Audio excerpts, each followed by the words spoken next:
Ekely, outside Oslo, late January 1944. Snow's been on the ground since November, packed down, gray at the edges.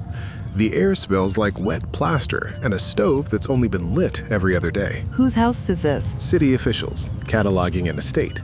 The owner died a few days ago. One of the shed doors is frozen shut. It opens like something is breaking. Inside, canvases, a lot of them. Some just stacked in the snow, leaning on each other, out in the open. Is this storage? This was his studio. One of the officials picks up something in the yard that looks like a snowball. Heavy. Too heavy for snow. He brings it in, sets it in a basin to melt. And when the snow melts, there are fragments of a painting sitting at the bottom of the basin. Oh. 1 year later, these same sheds get called the largest single artistic heritage any city has ever received. 28,000 works. And some of them were kept in the snow? Not kept.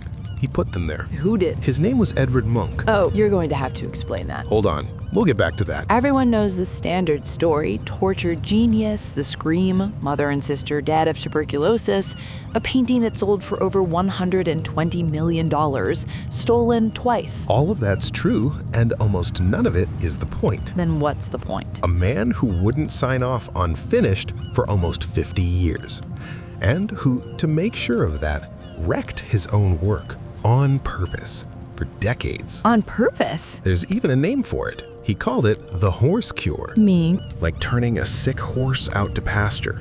Let it live or let it die. He carried paintings outside, into the rain, into the snow, and left them. For how long? Months, sometimes years. Let's not start with the canvas. Start with the frame. Why the frame? Because that's where this first became a real fight. 1905, Hamburg, the Commeter Gallery. The manager, a man named Suhr, writes to Munch, furious. About what? The paintings are out from Prague, damaged. Some have no frames. Others are in frames battered hard enough that you can see nail heads through the canvas. Suhr writes, "I've furnished beautiful rooms. I can't answer to the public for what's hanging in them." Fair complaint. Completely fair. He's a dealer. He has a reputation. He even offers, "Tell me how you want them framed or let me handle it. It's in your own interest." And Munch let him. We don't have Munch's reply, but a few letters later, Suhr writes, "Of course you shall retain the right to choose the frames for your paintings." Somewhere in between, Munch clearly said no. Even though Suhr had a point. Even though Suhr had a point. And here's what complicates it. Under their agreement, Munch was paying for the new frames himself, and he wasn't a wealthy man yet. So part of this isn't philosophy, part of it might just be money. Cheaper to leave them battered than to pay for new ones. Could be that simple. We genuinely don't know where the principle ends and the bookkeeping begins. But here's what he was saying around that time, according to his first biographer, Sten Stenerson. "A good painting can withstand a lot. Only a weak one needs a heavy, noble frame." He painted his own, not gilt, plain white or brown, a rough, half-round molding. So gold leaf is basically an admission of weakness. That's how he put it, at least, after the fact. Degas morphed away from gold before him, Van Gogh too. But they moved towards simplicity. Munch, if you believe Suhr, moved past simplicity into what Suhr himself called looking like lumber. That's not aesthetics anymore. At the time, it still was. Munch's friend, the collector Max Lind, saw that same reframed Hamburg show and wrote back that the rooms were the most beautiful he could imagine. The paintings hung with dignity, simple white frames. No previous show of his had ever looked this carefully put together. So it worked. On paper, it worked. But around those same years, Munch said something, Stenerson wrote it down, that tells you this was never really about white paint. What did he say? He said, "It's as though my paintings needed a little sun and dirt and rain. The colors often harmonize better this way. My paintings have a tough character when freshly painted. That's why I'm so afraid someone will wash them or varnish them. A little dirt and a few holes only clothe them. Only someone who paints in brown and yellow and black is afraid of a little dirt." He wasn't apologizing for the dirty frames. He was proud of them. He said harsher things than that. About paintings shipped overseas. Let them sail the world in miserable, leaky crates. That's how they turn out really good. Or maybe it's not about toughening them up at all. Maybe for him, dirt and wear were just proof something had lived. Like wrinkles, not damage. Evidence that something was actually lived on, not just painted. I hadn't thought of it that way. Wait, there's more, isn't there? That's just the frame. And here's the strange part. Almost none of his original frames survive. When the new Munch Museum was built in 2016, a German framing workshop got the contract and spent 5 years combing archival photographs just to reconstruct 500 of his frames from scratch, paintings and prints together. So basically, none of his own frames made it this far. Either they got replaced in his lifetime or nobody kept them after. That's just the frame. It gets worse from here. 1916, Munch is 52. He buys land on the outskirts of Oslo, Ekely. Big house, garden, his own gardener, a white horse named Rousseau. He lived here 28 years and never once put a roof over part of his studio. No roof on purpose? Open air studio. He works outside in any weather, and what used to apply only to the frame now applies to the paint itself. Same cure. Same principle, just moved from wood to pigment. There's one specific case, a model named Hannah Brischke. He painted her portrait in a thin, soft layer, almost tender, rare for him. Finished it. And? Carried it into the yard. Left it out, possibly long enough for the weather to rough up exactly the softness he'd just spent time building.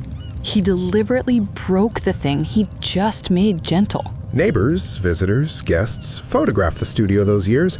You can see canvases standing right in the grass, in the rain, stacked against each other like firewood. This wasn't one strange incident with one model.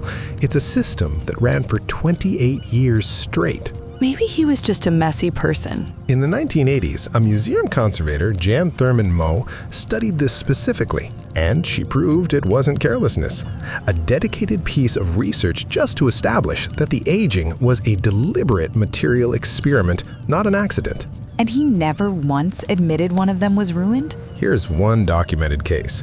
1913, the collector Gustav Schweifler gets a landscape from Munch, damaged by bad packing in transit. Holes in it. He complains. Munch writes back, "I don't think the damage to the picture matters much, although it is unpleasant. By the way, all my paintings are a little holy. It is necessary for it to be a real Munch." A little holy isn't an excuse, it's a standard. His first biographer put it even bluntly.